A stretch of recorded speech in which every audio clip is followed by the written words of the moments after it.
Exam Advantage, page 27. Listening 2. Affordable housing. You are going to hear an interview about affordable housing.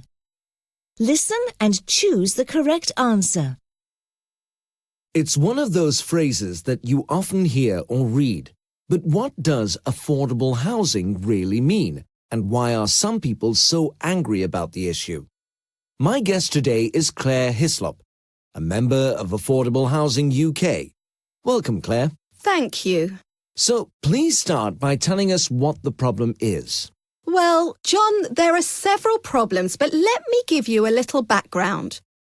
From the end of World War II to the mid-1980s, the average house price in Britain was about 3 times the average annual wage. When people earned £1,000 a year, they could buy a house for £3,000. When inflation pushed up wages to £11,000, houses cost about £30,000.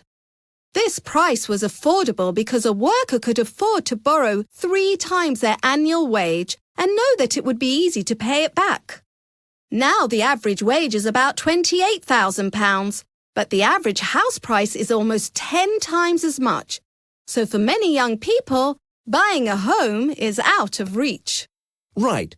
You said there were several problems. Yes.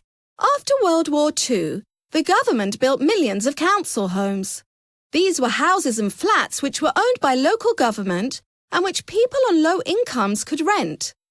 The rent was low and families had the security of knowing that the home was theirs for as long as they wanted it. Then in the 1980s, the government decided to allow people living in council homes to buy their properties very cheaply. That sounds like a good idea. It would have been if the government had continued to build more council houses.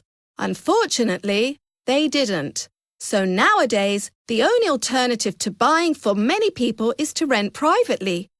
These people are at the mercy of landlords who don't really care about them.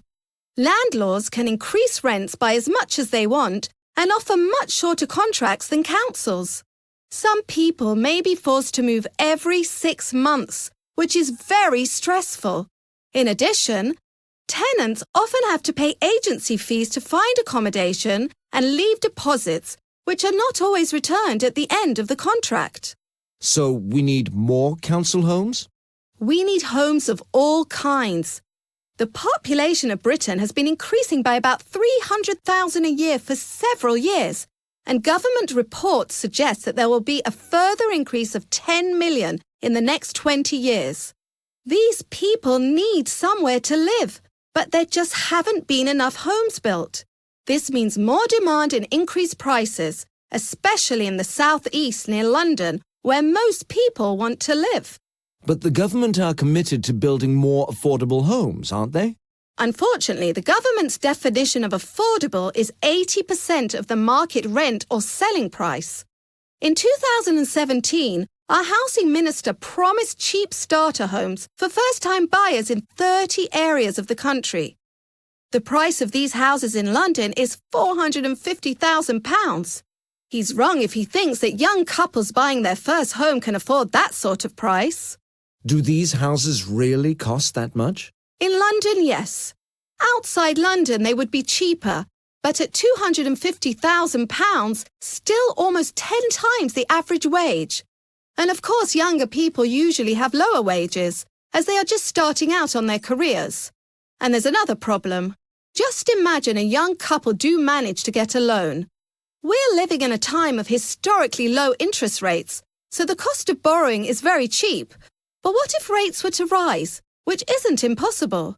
Borrowers may lose their homes and all the money they've invested in them. Okay, so now that you've explained the problem, what does your group do?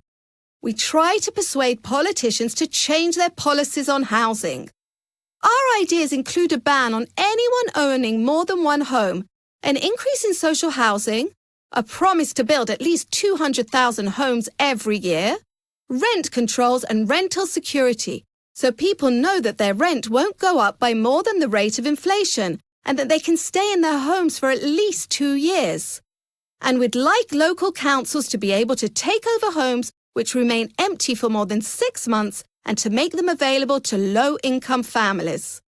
This would stop people buying property as an investment rather than a place to live. These policies would increase housing stock and reduce prices.